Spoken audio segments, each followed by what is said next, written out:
Welcome to the Creating Wealth Podcast, where Kyle Curtin takes you on an extraordinary journey alongside renowned multifamily real estate sponsors and syndication experts from every corner of the United States. We teach you how to harness the power of passive real estate investing and witness the transformation of your wealth building strategy. Let's create wealth together. Time is the one thing, once you spend it, you can't get it back and you can't earn it again, ever again. No matter what, it's gone. That's it. And if you are, I call him Frank. Frank owns about 20 to 40 apartments or single family houses around town in his own backyard. Frank is retired or now financially free.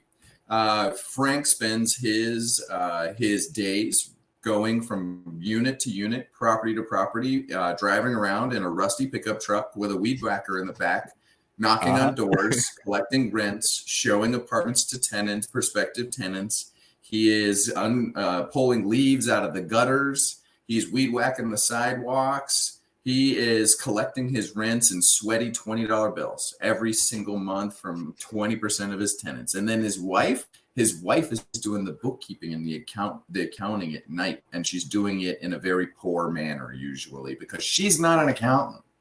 But she does her best, right?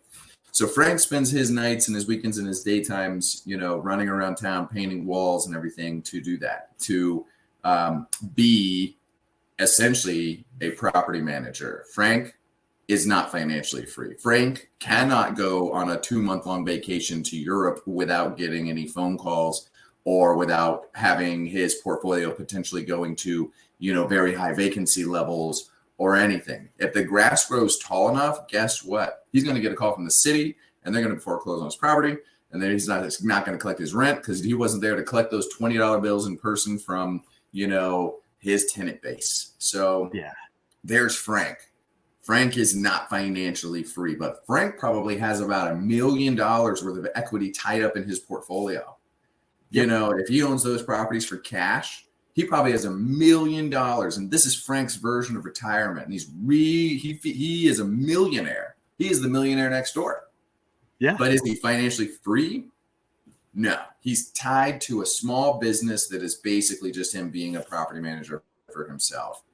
Now, then there's the person in the middle. Then there's the person who has a real company, who buys large enough scalable assets, who comes in and they actually asset manage the project. They spend, time focused on acquiring properties, asset managing, partnering with other people, bringing in their money, partnering with professional management companies, which, by the way, Frank can't do because Frank will go broke on all of the management expenses that small time property management company is, earning for replacing Frank. So if Frank tried to replace himself, he'd lose over half of his profits. And now he's not profitable at all. And now he still can't go to Switzerland, at all.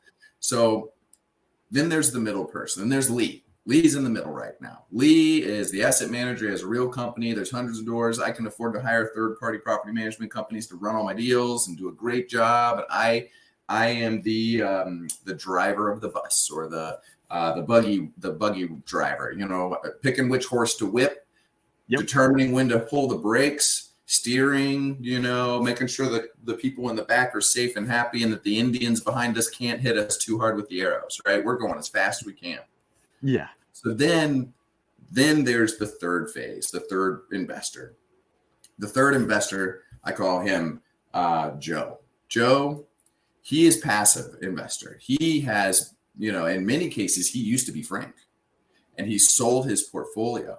You got to sell to scale in many cases. I did the same thing in order to reach my middle ground, but you can skip me and move on to the next level. You sell your portfolio, you realize those $1 million worth of equity, and you put it into a passive investment still in real estate to be able to take advantage of depreciation, appreciation, ability to scale, the ability to force appreciation on the property, create monthly cash flow that comes in. In many cases, it's, equal to what Frank was already earning. And then, Joe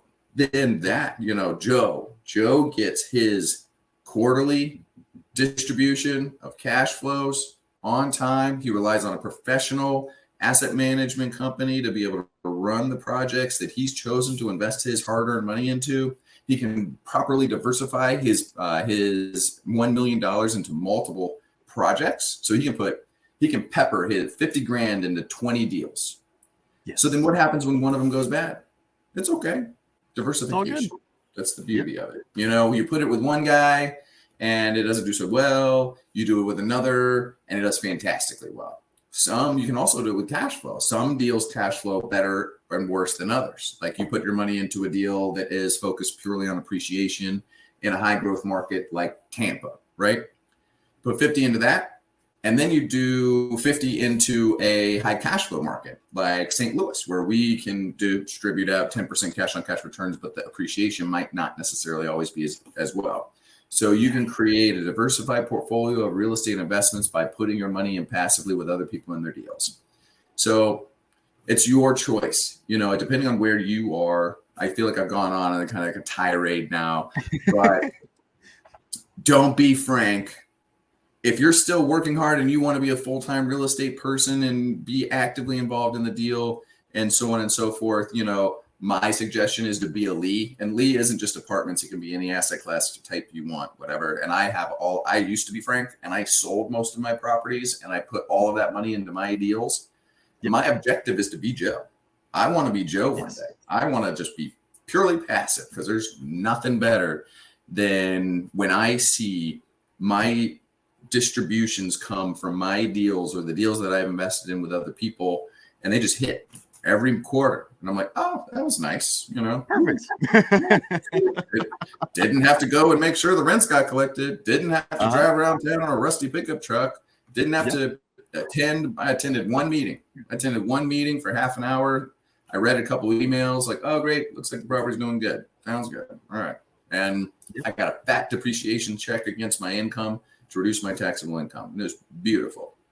A lot of people don't realize you can diversify and you can choose to be a little bit of everybody if you want. I still have a little bit of Frank in me. I still have 24 doors that I manage myself. And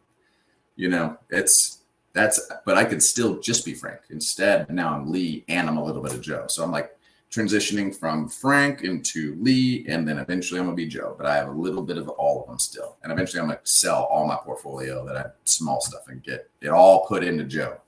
I'm move from Frank to Joe. That's a wrap for today's episode. We want to thank you for being a valued listener of the Creating Wealth Podcast. Make sure to visit www.creatingwealth.com to connect with us. Dive into our ever-expanding library of informative blogs.